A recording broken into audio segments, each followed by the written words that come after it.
Hello and welcome. My name is Nick Osborn and I'm here with Christiane Seuhs-Schoeller from Evolution at Work.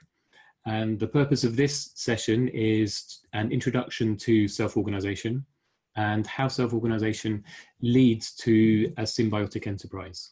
We're going to do this as an interview where I'll be asking some questions, Christiane will answer, and then we'll elaborate to open up some discussion around it. So to start off, Christiane, welcome. And I'd just like to start with the first question of why are we even talking about self-organization in the first place? Why is it something that people might be interested in and to explore further? Yeah, thank you, Nick. So first of all, I'm really happy to be here in this conversation with you, excited to explore more about the work that we're doing. And back to your question of why self-organization. So actually for decades, organizations have been trying to find better ways of organizing or of functioning.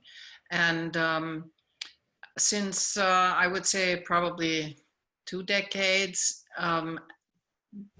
the way our world is speeding up, developments are speeding up.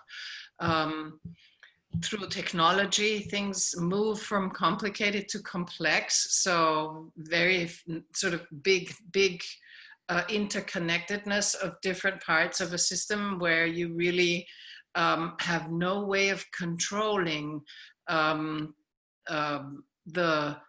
way a system functions. So an organization is a system.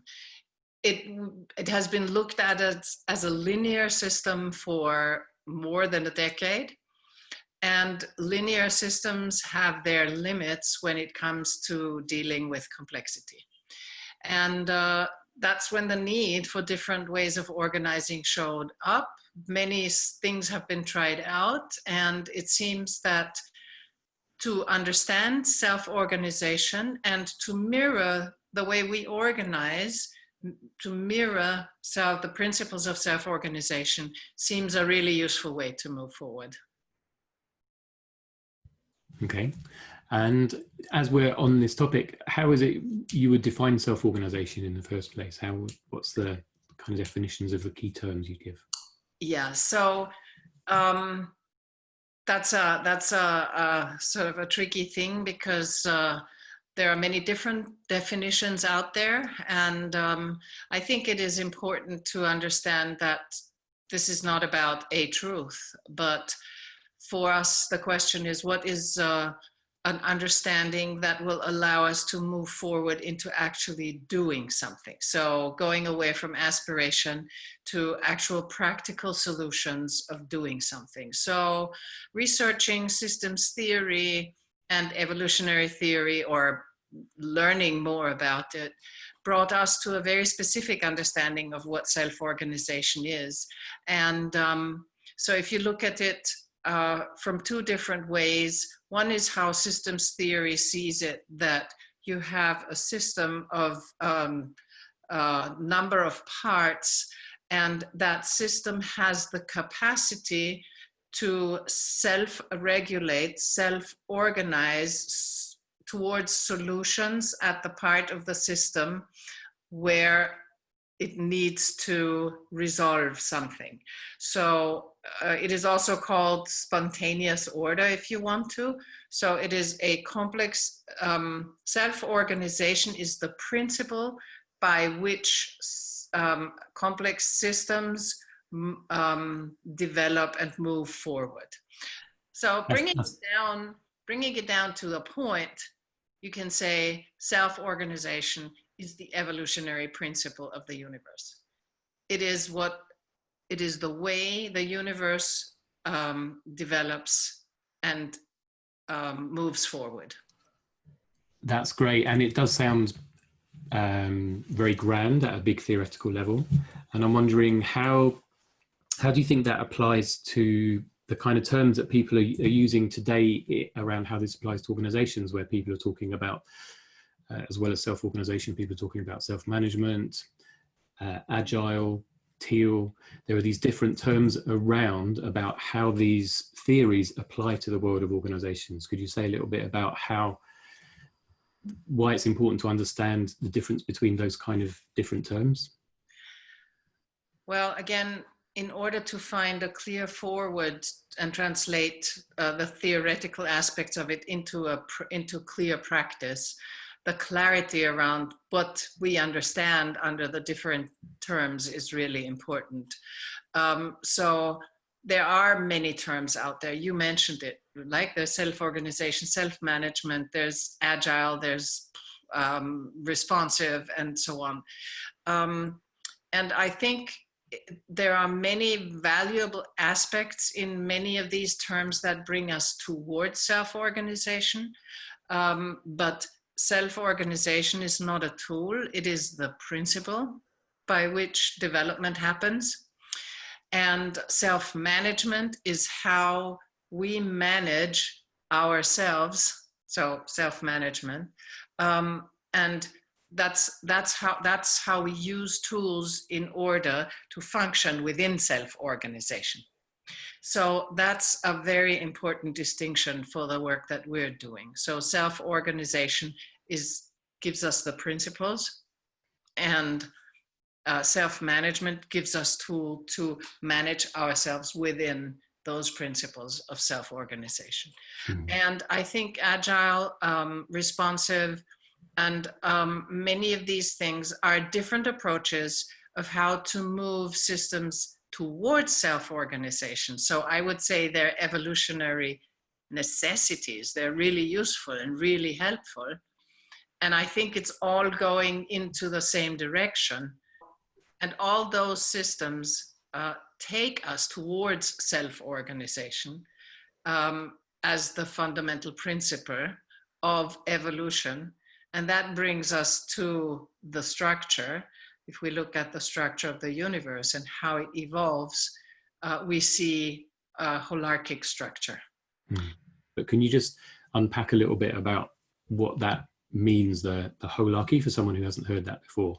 Holarchic structure. Yeah. The self-organizing universe, if you look at honestly, let's start at the Big Bang and all the wonderful stuff that happened there with gases and with, I don't know enough about that, but it ends up that there is an ever-increasing emergence, and we can see how we have the universe, and within the universe we have the galaxies, and then in the galaxies we have the solar system, and then within a solar system, for example, we have planets like Earth, and then this goes on and on and on. And so if we look at this structure, we see the holarchic structure. And I hope it's okay, Nick. I would just like to sort of take a little round trip to come back to the holon and the holarchy that you asked. That if we look at self-organization as the main principle of the evolution of the universe, we then end up with two really important terms around which we need to look further into what it is, right? And one was evolution, and so evolution being the gradual development of something from a simple to a more complex form. So this goes again about, how the evolution increases through, moves forward through the reproduction and replication, then seeing what is adaptable and what isn't, and then nature selects, and what is suitable for a changed context will survive, and the other part will maybe not survive, or survive, but in a different way. And this is how how evolution moves things continuously forward in the holarchic way.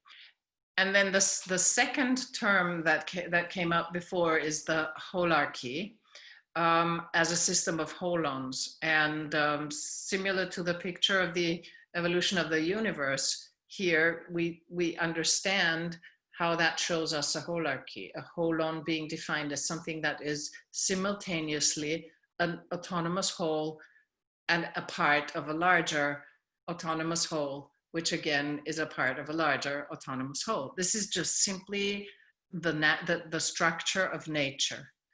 And so we know the word holarchy, and in connection with the word holacracy, which is obviously where it came from. And just to give some other examples of that particular pattern of that structure. So you explained how it works with going from planet to solar system to galaxy, Milky Way, and so on. But that structure of a holarchy made up of those holons also exists within our bodies, Yes. where you can have like a cell in your liver is a whole cell in itself, and it's also part of a larger whole, which is the organ. And then the organ itself is part of a system of organs that's part of the human body. And then the human body is part of a family, and so on, right up through families to communities to nations to planet, you know. So this kind of structure, we see it in lots of different places.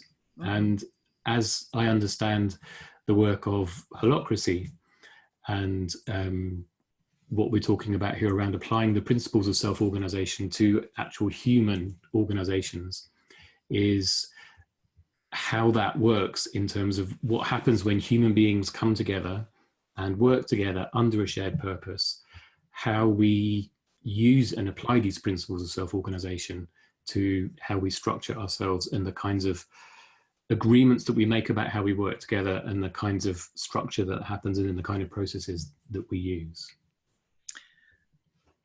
Yeah, so in what you just said, you pointed towards something that is so important for actually self-organization to be, or for us to be able to mirror self-organization. There is another level of clarity around holons and the holarchy that is needed. And that is to differentiate between a social holon and an individual holon. So I don't know, for some people, the talking about holons might be really very theoretical, but it actually is very, very practical. If we just to clarify, what you mean by holon here is you mean a holon is something that is it's a whole thing in itself, like a cell or a liver or a body, and it's also part of something that is a larger whole in itself. Yes, exactly. Yeah. And there are two different forms of holons, right? So there is the social holon, and there is something called an individual holon. And so a social holon, the difference between the two is a social holon has members.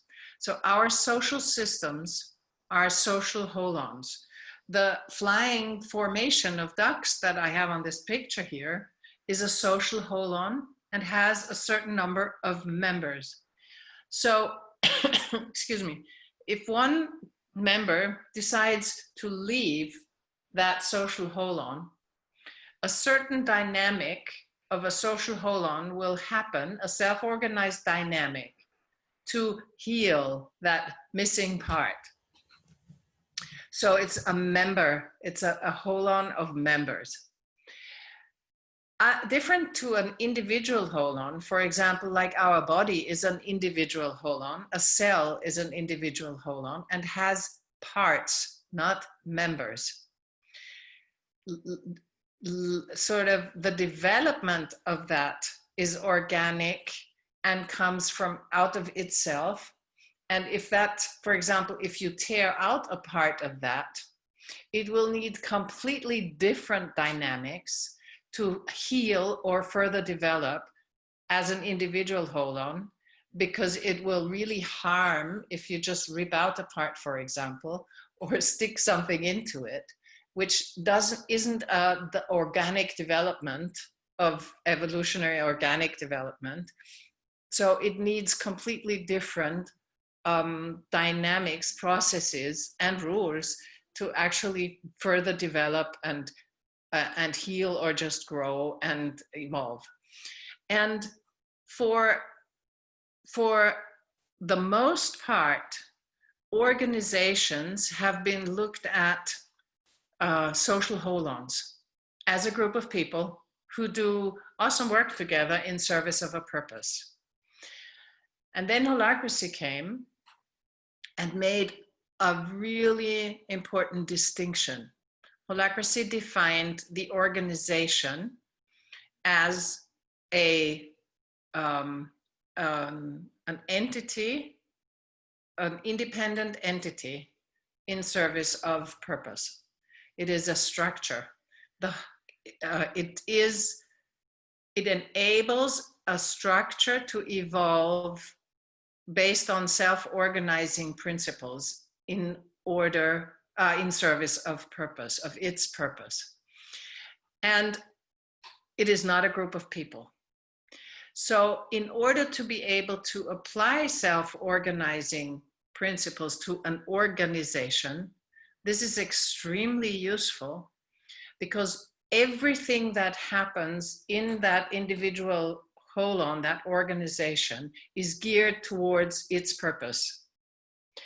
And so we humans, and that's a big part of criticism that always comes with self-organization, that we humans bring in our own will, our own purposes, our own needs, and those get in the way of the free self-organizing dynamics of an organization. And when we look at it through the lenses of having a social Holon and an individual Holon, it becomes clear how important the differentiated view, or the capacity to differentiate the individual Holon organization from the social Holon people. Which, when you look at what Holacracy did, to me, Holacracy is an evolutionary catalyst. It made a differentiation by pointing towards the individual Holon organization. It always has said Holacracy governs the organization and not the people. But we do need the people, because people are bring the energy to the organization. So you just used a term that's really important in my understanding and practice of Holacracy, that some people may not be so familiar with. So I just want to spend a bit of time on that. And you use the term differentiation. And what I'm hearing you say is it's about separating, or like teasing apart, these two things that are generally, in our human experience, these things are fused with each other. They're the same thing. They're sometimes, they may be confused as being the same thing. And what you're doing is the differentiation is somehow creating some kind of a separation from what we experience. So it's showing up as people doing our work, as then being able to notice and sense into, actually there's two different things going on here. Yeah, so the two words that you said, differentiation and separation, are really, really important here. So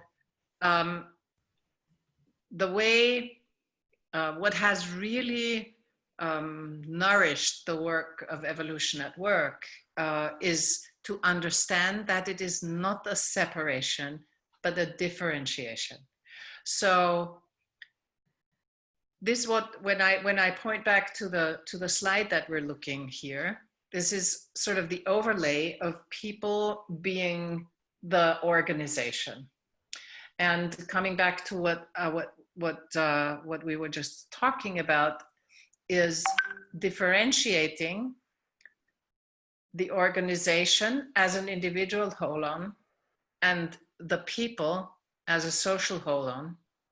And when we say differentiating and not separating, we mean to be able to look at those things as different perspectives. So of course, we people are the ones doing the work and, excuse me, doing the work and energizing the organization. But if we are energizing a role in an organization in service of its purpose, we need to take a specific perspective.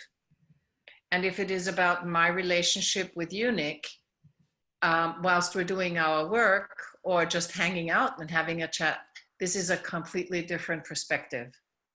So the differentiation means being able to understand the perspective of the organization as a different perspective, a differentiated perspective than the perspective of me as a human being, and me with my needs, with my purpose, with my beliefs, with my patterns, and so on.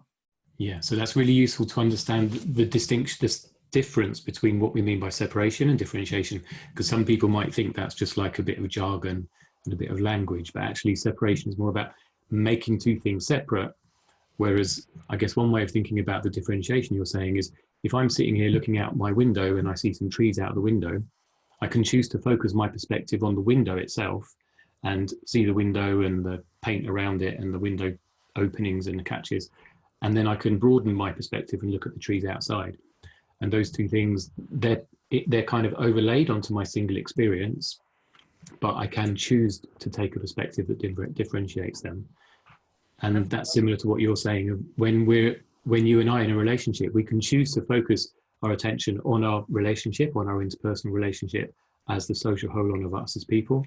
And then we can choose a different perspective, which gives that of the organization. It's about our roles, what our roles are, how they relate to each other, what the accountabilities are, and how that relates to the purpose of the organization. And that is, I love your window, and it is a conscious decision to be able to do that. And if we understand the organization as an individual autonomous entity in service of its purpose, we need to explore the perspective of this organization and what is needed in the organization now, and not overlay our own belief systems, our own states at the moment, for example, or our own interpersonal or intrapersonal aspects and issues around that. So the capacity to be able to differentiate those two perspectives is really important when practicing self-organization, or when living in a self-organizing context. Mm-hmm. It frees up the organization and also the individuals, because when I choose to take the perspective of our personal relationship, it is a true unveiled connection that I can take when I don't need to have a concern about the dynamics playing out in the organization.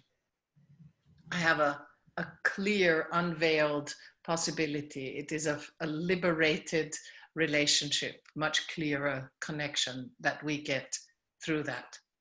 And that capacity you're talking about it's an individual capacity, like the capacity that a person has when they're showing up in their work in an organization, to be able to consciously choose that perspective that they're taking on whether they're engaging in the social whole and the interpersonal relationships, or the work context and the roles. That's an individual capacity that I have as a person. Yes. Yes. And that's something that can be developed or can be supported to be developed. And like some people, maybe aren't in touch with that capacity. Some people have it to a high degree. Some people are just learning it. So it really depends on where your organization is standing. So it's really hard to develop that capacity if you don't have a context where you can actually practice to deliver that capacity. So many organizations that have moved towards self-organization have struggled with this differentiation. And Holacracy is the only one that, per its rule sets, actually forces individuals into living that, which creates a lot of pain and unlearning and letting go, and because it's just really very different. So the need that showed up is to develop something which will create practices and spaces for individuals to learn that. So actually, since almost 8 years now, this was when Language of Spaces was born as a, in the meantime, a framework to develop the capacities for to thrive fully as who we are in a self-organized context. And the foundation, the fundamental, the first practice that that was actually initially called the Language of Spaces is a practice to develop the capacity for that differentiation. And why might that be important? What's the problem with these two things, us experiencing them as collapsed or confused in some way? What's the problem with them being experienced like that? Easily said, I would say it's a conflict of interest. It ends in conflicts of interest, because if we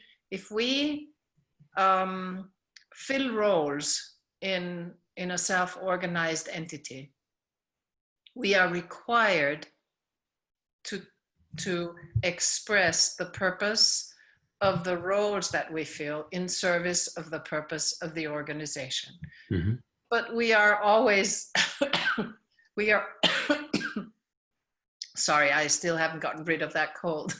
So we are always also in that sort of people space, in that people context, because we as humans, we fill those roles, we talk to each other, we interact. And whilst what holacracy calls role-relationship, role-to-role interaction happens from the perspective, the organizational perspective, at the same time, people interaction happens. We cannot deny that. We can't cut ourselves off of that. So that what then might happen is that we start sensing interpersonal tension, because I feel that way about something, you feel a different way, or you said something, there's a misunderstanding. And immediately the conflation of those perspectives starts playing out. So if we don't keep that interpersonal aspect differentiated from the organizational aspect, the conflict of interest happens, because actually we are acting from role, doing our work, but at the same time we're having this interpersonal thing which takes energy away, which takes focus away, and which might end up in us overlaying our own personal interest over the interest of the role in service of the organization's purpose. And that's so hard. That's what is often so hard to learn for people who start practicing holacracy, because the rules of the game holds the rules for the organization. And it cuts us off when we start bringing our personal things in. So what that just means is this is not the place. So we are now in this one specific perspective. We are invited to remain in this one specific perspective, which is role and organizational perspective. That doesn't mean we're not allowed to have this personal conflict. Oh boy, of course, that's important for our learning, for the development of our relationship, but it needs a different context. It needs a different container. So the personal growth aspect here really is to be grown up enough to hold that personal tension and to understand that this needs to be addressed, but at a different point in time, in a different context. Okay, that's a helpful way to explain it. And I hear a lot of reports of from people in organizations that are trying to make a transition from maybe a conventional hierarchy to be more self-organized and maybe work in more teal ways. And that a lot of those attempts just fail. And what you just described could be a way of explaining why that is, because people in moving towards teal, people are encouraged actually to bring more of the wholeness of themselves to work. So all of their perspectives and all of their passions and bringing all of who they are, and not splitting off themselves and leaving part of themselves at home and bringing only parts of themselves to work, but bring the whole of themselves. But then if they bring the whole of themselves, it's creating the conditions then for that confusion to happen. Yes. Could explain some of that. So we've talked about how this capacity to differentiate these different perspectives of interpersonal or personal, what's happening organizationally. How does that work, and how does it look in an organization, a company, any kind of organization, in the kind of structural processes that exist in the organization? How does that work? So from working with those evolutionary tensions, with, you know, that sort of the pain points of going into self-organization, and learning about what the people capacities are that are needed in order to thrive in a self-organizing context. What emerged was the symbiotic enterprise. Again, taking the organization context and the people context as differentiated contexts, and they need to develop in symbiosis. So only developing the organization and waiting to see what happens with the people is a very big obstacle towards really moving into self-organization, or only starting to work with the people side without giving them the actual experience of a self-organizing practice also doesn't work, because you don't have anything to apply it to. So it became very clear that the symbiosis of those two contexts are necessary. And then there is another context necessary, which is the place in between a self-organizing entity and a self-organized people context, and the broader world out there that is rarely self-organized. So a context around those two contexts, which we call the enterprise context, which is where it's actually sort of the bridge between a non-self-organized world and a self-organized entity. And then, of course, the question is that's like a definition part, a structural part. It's sort of emerged. We define the symbiotic enterprise, and through that structure, it becomes very clear where which organizations are needed. But there is always an aspect that moves a self-organized entity forward, and we know from the practice that those are tensions.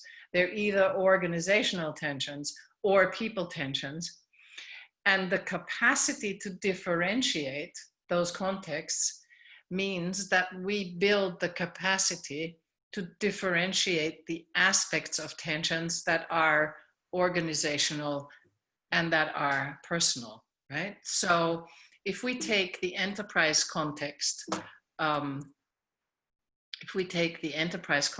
away as the sort of the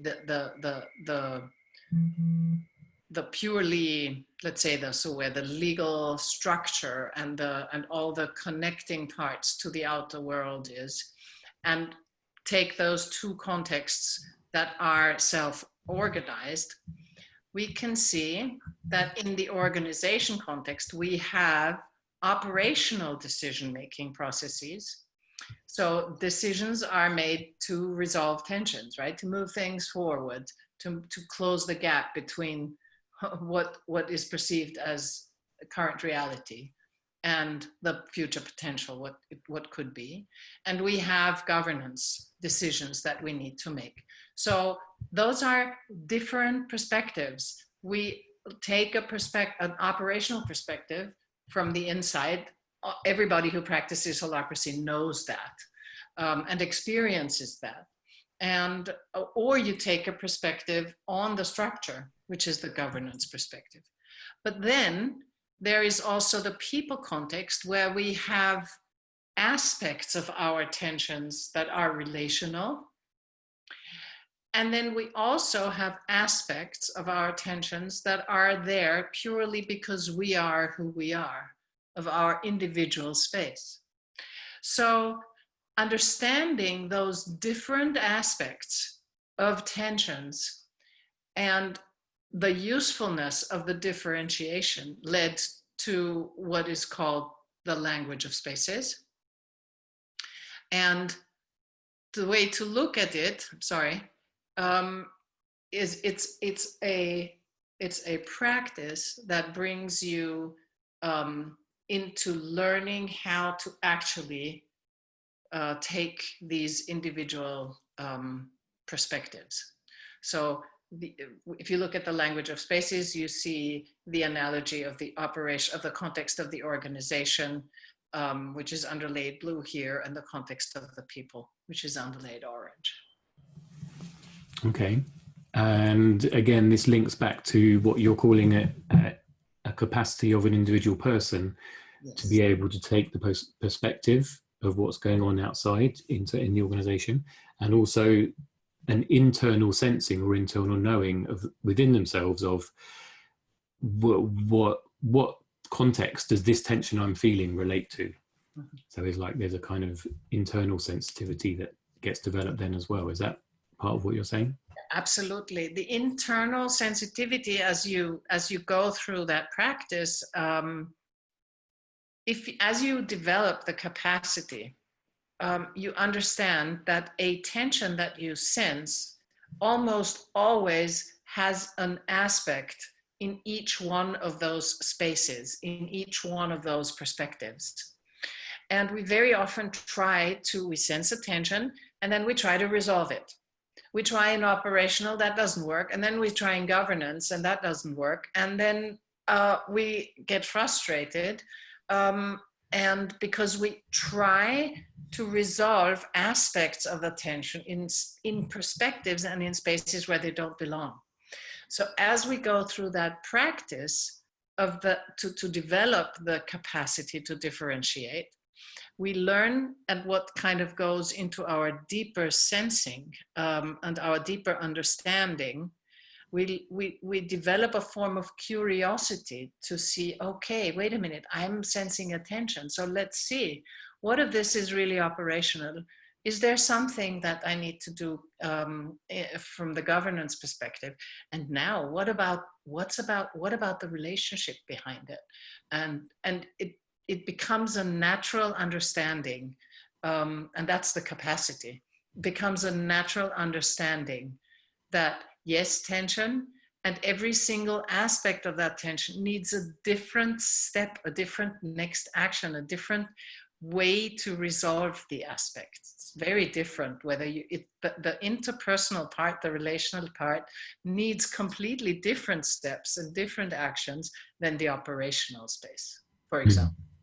And so this is where you're talking about differentiation, because you're pulling apart something in terms of being able to take a perspective on it that we normally, in our own experience, is normally like collapsed or confused into the whole of our experience. So it's differentiating that. And I guess a lot of people will try maybe one of these options, or maybe they'll try two or three, but not looking at all four of them as a whole. And that's where the integration piece comes in, of what you're calling differentiation integration, is like seeing them together as part of a whole, but also being able to take perspective on them as different as well.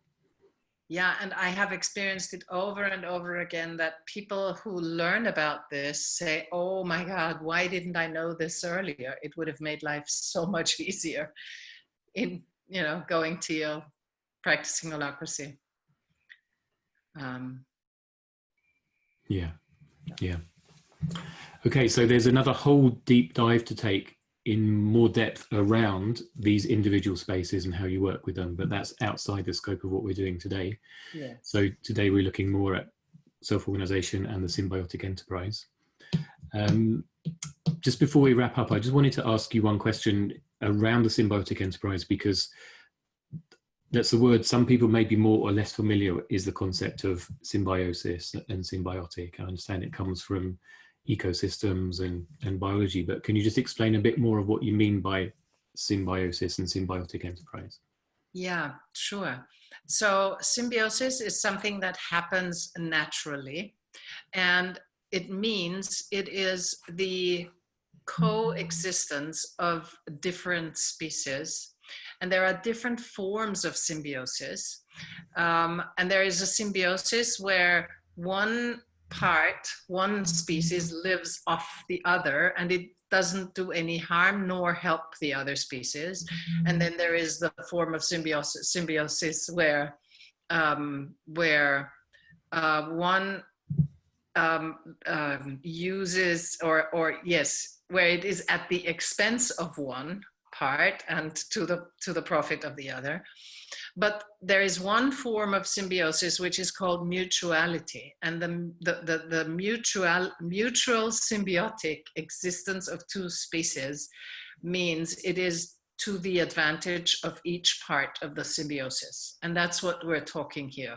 So it is the coexistence of two species in favor of both, so to the advantage of both. And in nature has a lot of examples of that. For example, we know the rhino and the bird that sits on the rhino and picks out the insects, I think it takes, which are disturbing and itchy for the rhino.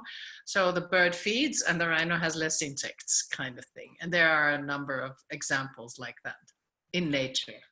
Yeah, so the flora and fauna in our gut as well are an example of that, when we have healthy gut flora and fauna, yeah. Bees and flowers are a wonderful symbiosis, natural symbiosis.